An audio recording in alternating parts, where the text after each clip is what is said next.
Meteorologist Robert Spetta. Let's talk about what's going on out here across the Western Pacific, where the tropics are in a bit of a lull, especially after the very busy end of September, early October we had.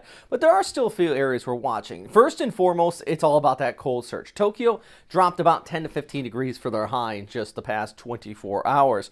Also see this area of convection moving west to the Philippines, likely going to bring showers into Vietnam. And then, of course, all eyes are on this one. Now, this area is just towards the northeast of Guam. No warnings on this at this time or anything, but a lot of the guidance and just the general flow, if this does continue to develop, would pull it towards the west, kind of smacking it into that cold surge coming in from the north, and kind of drawing it either towards the west-southwest around northern areas of Luzon or pulling towards the northeast. But there is context with this, guys. Big thing, smack, like I mentioned, it is likely going to pull towards west, and once it hits that cold surge, really just ripping it and spreading it apart here. And watch this. Here we go. This is with the ECMWF guidance. Remember, this is a model, not exactly what will be happening here. But you see how the northern half of this really just gets that tighter pressure gradient. In the southern half, there isn't much there. Very typical when we start to talk about these cold surges come down, the interaction with them. But north of that center of circulation, definitely could see some gusty conditions for northern areas of Luzon, extending back towards Taiwan more so with the surge, but then even in northeastern Luzon as well. So places like Cagayan, Apari, Santa Ana, Ilocos, you're going to be looking at some fairly gusty winds and rainfall heading into the early part of next week, mainly Monday, Tuesday, and into Wednesday. The good news with a setup like this, it's very hard to get a full-on typhoon just because you have a lot of shear. Most of the time when you get a tropical setup like this, been doing this over a decade, so just based on experience, you get a kind of lopsided but still potent tropical storm. And that really looks like that could be even the case as this pushes further towards the west off of the west coast of the Philippines, heading out towards Vietnam. All right, take a look at the rainfall accumulation. This is what I'm talking about. Look at Taiwan getting that precip hitting the east coast of the mountains there, and then over towards northern Luzon as well. Those showers really picking up on top of that. How about the cold surge itself? Well, infrared satellite imagery, this is really indicating it, all right? So south of this, I have my settings where you can kind of see through to the surface just because the temperatures are warm enough where it's not being picked up in the infrared. But north of that, I kind of showed it to you here so you can see it is colder, and thus the infrared is actually picking up on that colder level all the way down to the surface and the ground here. It's just a little artifact here on the satellite imagery I thought I wanted to pull it out to you. Hopefully it's understandable.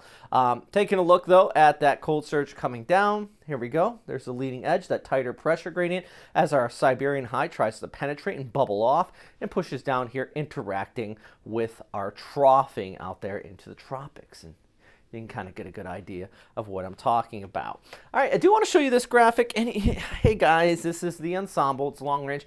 I'll never show an operational long range, which is basically this pretty model I've been showing you over about 5 days. They're just not very useful once you talk about that long. But I do like showing you the SpaghettiOs. And anybody who's watched my updates for a period of time, I've been doing this for 10 years, knows what this is. I got somebody in the comments in my last video just kind of arguing, saying it was a stupid thing to show. Reality is, though, guys, the big thing here you take away is confidence. It's not saying one thing or another. It's all about confidence with the long range, and that's what the ensemble is all about. Basically, like 20 to 30 runs within the operational model, and it kind of shows you what's happening. So if these circles all spread out, or if they just don't develop at all, shows there's very, very low confidence in something trying to develop. Now, as we go ahead into next week, it does show this, and there is that cluster there, but if you notice, their intensities are different, and there is that spreading, some of it moving towards the northeast, some of it moving towards the northwest. So I would say moderate confidence that this area is going to develop. It doesn't say one way or the other how strong it would be, nor where it would go. Just confidence, guys. And that's what this graphic is all about, and I like to show it with you because it kind of gives you context in that extended forecast. And I think right now, just the context is we've got to watch this area, Taiwan to the Philippines to Okinawa, and with that cold surge coming down, you know, plus the other context with it, we're definitely going to be seeing something at least smack into it. Could be a weak low, could be a tropical storm. definitely breezy conditions for northern Luzon. I hope the person that was watching the last one, who just didn't quite understand it, understands it a little bit more so at this time. Anyways, yeah, that's just a quick look at what's going on there. Ooh, look at the waves too. I want to show this to you guys. The deep area of low pressure, and watch how the waves kick across. This used to be a pain for me when forecasted for the Navy, because see here out Shikoku, it's not that bad, and then you hit between the gaps like there around the Key Peninsula, and the winds come through and they funnel through, and boy, they kick up waves really quick. Never a pleasant time. Same thing over there towards the Luzon Strait. Got some pretty nasty waves kicking up there. All right, I'm going to do an update about why I keep on asking for these Patreon memberships, just kind of breaking down how much it costs to run this thing. But not only that, I've had a few people also say recently they, you know, the monetization should support this. Reality is, I'm going to break down the numbers, but if you break down how many videos I've done since 2009,